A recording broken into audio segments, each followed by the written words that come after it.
YouTube channel अद्भुत शब्दवान पर उपस्थित समस्त श्रोताओं का, भक्तों का और सब्सक्राइबर बंधुओं का एक बार फिर से स्वागत और हार्दिक अभिनंदन है।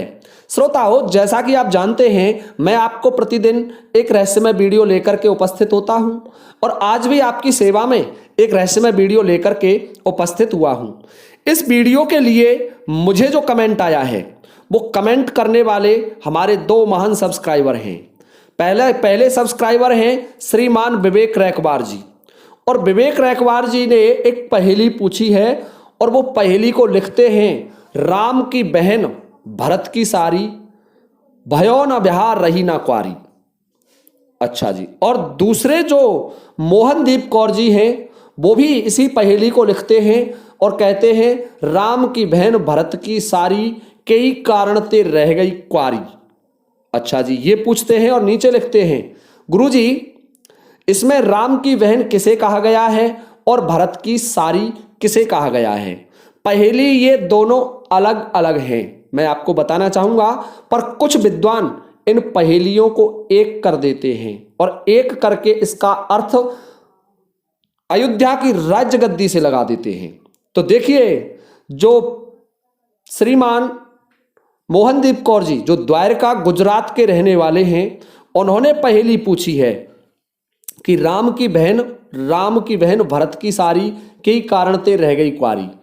इसमें वो राज्य गद्दी की ओर संकेत करना चाहते हैं कि राज्य गद्दी ना तो राम की हुई, राम की भई ना, ये कहते हैं राम की भी नहीं हुई और ना भरत की हुई, और वो इसी तरीके से क्वारी की क्वारी रह गई, ये कहना चाहते हैं इस तरीके से। परंतु देखिए श्रोताओं, मैं आपको इसका जो वास्तविक अर्थ है, आपने YouTube चैनलों पर देखा होगा, इसे कोई कुछ लगाता है, कोई कुछ लगाता है। पहेलियों में एक बात बताना चाहूंगा कि हर विद्वान अपनी मता अनुसार, अपनी बुद्धि और विवेक के अनुसार लगाता है, लेकिन कुछ प्रमाण भी होना चाहिए, ये भी है। और राज्य गद्दी पर भी इसको लगा दिया जाता है, मान लिया जाता है, पर वो पहेली ऐसे कहते हैं, राम की बही न भरत की सारी, भयो न ब्याह रही ना क्वारी, ये कह देते हैं।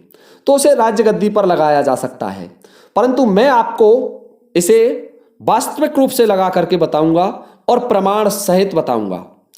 देखिए श्रीमान जी विवेक रैकवार जी, आपकी जो पहेली है, राम की बहन कहते हैं, देखिए सीधी बहन तो हो नहीं सकती, मामा की लड़की को भी बहन कहा जाता है, बुआ की लड़की को भी बहन कहते हैं, और मौसी की लड़की को भी बहन कहा जाता है।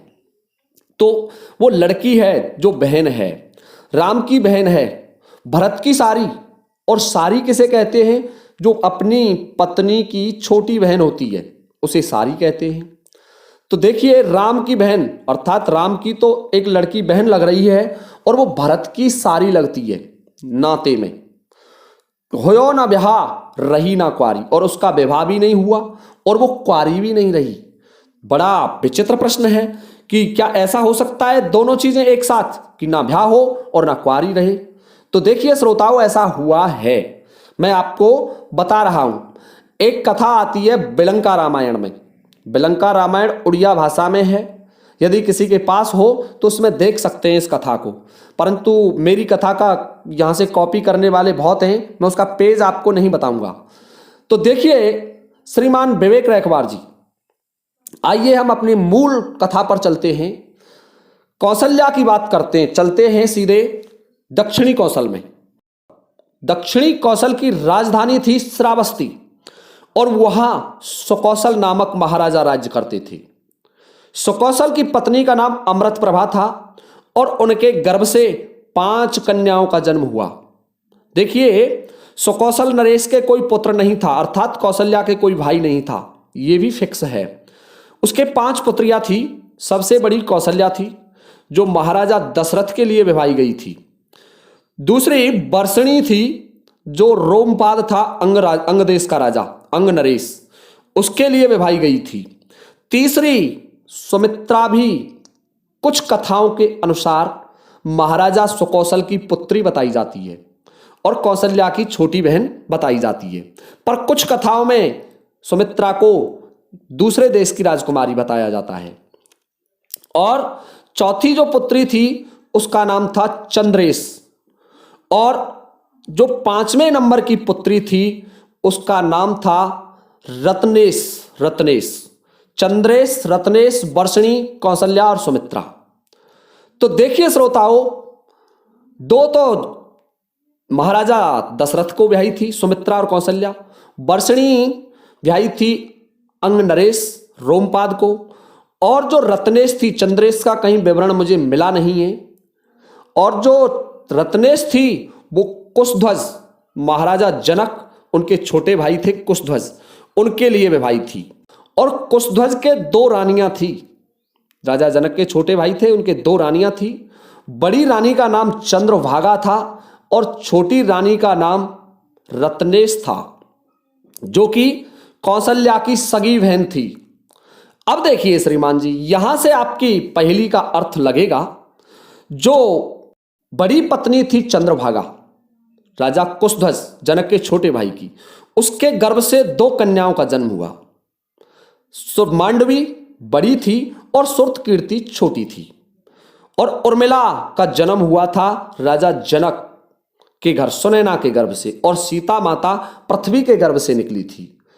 और जो दूसरी रानी थी राजा कुशध्वज की, रत्नेश नाम की, उसके गर्भ से एक पुत्री का जन्म हुआ था और उस पुत्री का नाम सुधारती था। सुधारती, ये मैं बता रहा हूं, ये कथा प्रामाणिक है। और जब अयोध्या नरेश महाराजा दशरथ के पुत्र भगवान श्री राम ने जनकपुर में धनुष भंग किया था, वो शर्त तोड़ी थी, तो उस समय सीता जी ही नहीं अपितु 4 भाइयों का विवाह वहीं से हुआ था। भगवान राम के साथ सीता माता का विवाह हुआ, लक्ष्मण जी के साथ सीता की छोटी बहन थी, सुनैना की पुत्री थी उर्मिला, उर्मिला का विवाह हुआ। और जो छोटे भाई कुशध्वज थे, उनकी 2 पुत्रियां थी, जो सुरतकीर्ति और मांडवी। बड़ी मांडवी थी, मांडवी का विवाह भरत के साथ हुआ और सुरतकीर्ति का विवाह शत्रुघ्न के साथ हुआ। परंतु श्रोताओं, आपको यहां एक बात बताना चाहूंगा, जो सुधारती था, सुधारती जो छोटी रानी रत्नेश की पुत्री थी, वो मांडवी से बड़ा गहरा प्रेम करती थी। वो मांडवी की बड़ी गहरी मित्र थी, उसके बिना एक पल भी नहीं रह सकती थी। तो उसने अपने पिता से आग्रह किया कि मैं भी मांडवी के साथ जाऊंगी। परंतु देखिए श्रोताओं, महाराजा दशरथ के 4 पुत्रों का एक नियम था, एक पत्नी व्रती थे वो चारों। भरत जी और भगवान श्री राम कहने लगे कि ये हमारे नियमों के विरुद्ध है, हम आपकी दूसरी पुत्री का विवाह हमारे भाई भरत के साथ नहीं कर सकते। तो ये बात सुनकर के जो सुधारती नामक कन्या थी, वो बड़ी दुखी हुई और वो कहने लगी कि मैं मांडवी के बिना जीवित नहीं रह सकती, मेरा विवाह भरत जी के साथ ही किया जाए। और वो भगवान राम की मौसी की लड़की थी, ये भी ध्यान रखें, मैं जो बता रहा हूं, वो जो सुधारती थी वो भगवान राम की मौसी थी, कौशल्या की बहन थी, रत्नेश उसकी पुत्री थी, इसलिए भगवान राम की बहन थी। अब वो नहीं मानती है, जिद पड़ जाती है, क्योंकि वो मांडवी के बिना रहना नहीं चाहती थी। इसलिए श्रोताओं, जब ये बात भगवान राम और भरत ने सुनी, गुरु वशिष्ठ के पास आते हैं और गुरु वशिष्ठ से इसके बारे में विचार विमर्श करते हैं कि गुरुदेव, महाराजा जनक भरत के 2 विवाह करना चाहते हैं, परंतु हमारे नियमों के अनुसार हम चारों भाई इस जन्म में एक पत्नी व्रती हैं, इसलिए विवाह नहीं कर सकते। तो ये बात सुनकर के गुरु वशिष्ठ एक उपाय बताते हैं कि देखिए महाराज जनक, आप अपनी इस पुत्री को दासी के रूप में मांडवी के साथ भेज दें। तो श्रोताओं, वो सुधारती नामक जो रत्नेश की पुत्री थी, कुशध्वज की पुत्री थी, छोटी रानी की, उसको मांडवी के साथ दासी के रूप में भेज दिया जाता है और वो अयोध्या में आ जाती है। अब सुनिए ध्यान से, यही आपके इस प्रश्न का जवाब है। सुधारती थी, वो राम की मौसेरी बहन थी, राम कौशल्या की बहन थी रत्नेश, और उसकी पुत्री थी सुधारती।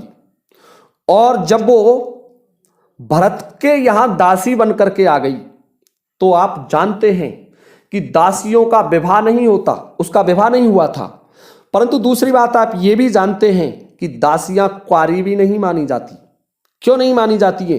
क्योंकि राजाओं के संयोग से उनके गर्भ से कई बार संतानें पैदा हुई हैं जो बांदी पुत्र या दासी पुत्र कहलाते हैं, और वो दासियां उन्हीं राजा रानियों की सेवा में लगी रहती हैं। तो देखिए श्रीमान विवेक रैकवार जी, आपने जो प्रश्न पूछा है, इस प्रश्न का अर्थ इस कथा में निहित है। राम की बहन कैसे हो गई? राम की मौसी की लड़की थी सुधारती, और राम की मौसी थी चंद्रेश, उसकी लड़की थी। इसलिए वो भगवान श्री राम की बहन हो गई। भरत की सारी कैसे हो गई? क्योंकि भरत की पत्नी थी मांडवी और उसकी छोटी बहन थी, इसलिए उसकी सारी हो गई। और आपको आगे और भी बताना चाहूंगा, होयो ना ब्याह नहीं हुआ उसका, क्योंकि वो दासी के रूप में भेजी थी। होयो ना ब्याह, रही ना कुंवारी, और वो कुंवारी भी नहीं रही, क्योंकि दासियां कुमारी नहीं मानी जाती। राजाओं के संयोग से उनके संतानें होती हैं। इसलिए ये आपकी जो पहेली है वास्तविक रूप से यहां लगती है। एक कथा, एक दशरथ कथानम नामक रामायण आती है, उसमें भी ये कथा आपको मिल जाएगी। और अन्य कई रामायणें हैं, जैसे मंडावी रामायण है, उसमें भी ये कथा आपको मिल जाएगी। परंतु देखिए श्रोताओं, किसी कथा को ढूंढने के लिए हमें बड़ी मेहनत करनी पड़ती है। काफी समय से ये पहेली मेरे पास आ रही थी और इसके अनेकों जवाब मिल रहे थे। कोई राजगद्दी पर लगाता है, कोई कहीं लगाता है, कोई कहीं लगाता है, जबकि ऐसा नहीं है। वास्तविक कथा मैंने आपके सामने प्रस्तुत कर दी है। तो देखिए श्रोताओं, ये थी आपकी पहेली, राम की बहन भरत की सारी, होयो ना ब्याह रही ना कुंवारी, अर्थात ना ब्याह हुआ और ना कुंवारी रही। तो उम्मीद करता हूं आपको ये मेरा वीडियो अवश्य ही पसंद आया होगा। पूरे YouTube पर आपको ये कथा नहीं मिल पाएगी, क्योंकि कुछ व्यक्ति ऐसे हैं जो कथा तो बनाते हैं, पहेली का अर्थ तो स्पष्ट करना चाहते हैं, लेकिन कम मेहनत के साथ। देखिए श्रीमान श्रोताओं, मैं सबसे निवेदन करूंगा कि आप जितना पढ़ोगे, हर अनंत हर कथा अनंता, भगवान अनंत हैं और उनकी कथाएं भी अनंत हैं। आपको अनेकों प्रकार की, लगभग 300 प्रकार की रामायणें खोजी जा चुकी हैं। मैं आपको बताना चाहूंगा 300 रामायण हैं, 300 तरीके की, और उनमें भगवान श्री राम की जीवनी को अलग अलग तरीके से, कुछ जीवनी जो वास्तविक है वो तो मिलती जुलती है, जैसे अयोध्या से लंका जाना, रावण का वध करना, ये तो सभी में मिलेगी। लेकिन कुछ रामायणों में जो दक्षिणी भारत में प्रचलन में हैं, अलग ही कथाएं मिलती हैं। आप कभी दक्षिणी भारत की रामायणें पढ़िए और उन रामायणों को पढ़ करके आप देखिए, आपको बहुत आनंद आएगा उन कथाओं में। तो उम्मीद करता हूं आपको मेरा वीडियो पसंद आया होगा। यदि वीडियो पसंद आया हो तो कृपया वीडियो को लाइक जरूर करें। और अब मैं ये वीडियो समाप्त करता हूं इसी के साथ। जय हिंद, जय भारत।